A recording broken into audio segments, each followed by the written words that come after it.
Ketua KIP Aceh Syamsul Bahri menyebut, bacalek DPR Aceh yang terdaftar di penyelenggara pemilu KIP Aceh sebanyak 1.781 orang.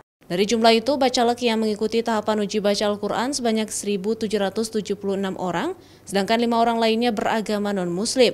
Hingga tanggal berakhir tahapan uji baca Al-Quran tanggal 10 Juni dan tambahan waktu 2 hari hingga tanggal 12 Juni, jumlah bacalek yang mengikuti uji baca Al-Quran sebanyak 1.186 orang dan 590 orang bacalek tidak hadir pada tahapan tersebut.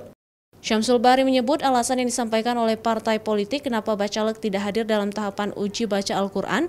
Secara lisan, partai politik menyampaikan ke penyelenggara pemilu bacalek DPRA yang tidak ikut dalam tahapan itu karena partai politik peserta pemilu 2024 akan mengganti bacalek yang sudah terdaftar dengan bacalek yang lainnya sehingga mereka tidak ikut dalam uji mampu Al-Quran. 6 ya, sampai dengan tanggal 12.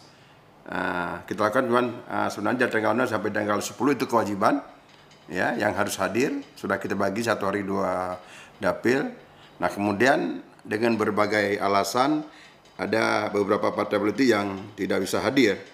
Nah, sehingga yang sampai dengan tanggal kita kasih waktu 2 hari lagi 11 dan 12 itu jumlah yang hadir 1.186 orang dan yang tidak hadir 590 orang. Sementara bagi bacalek yang telah mengikuti tahapan uji mampu baca Al-Quran dan dinyatakan tidak mampu oleh tim penguji, KIP Aceh tidak akan mengumumkan nama-nama mereka yang tidak lolos. Penyelenggara hanya akan mengumumkan jumlahnya saja.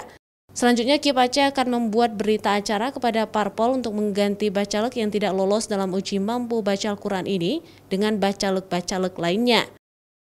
Mustajab, Kompas TV, Banda Aceh.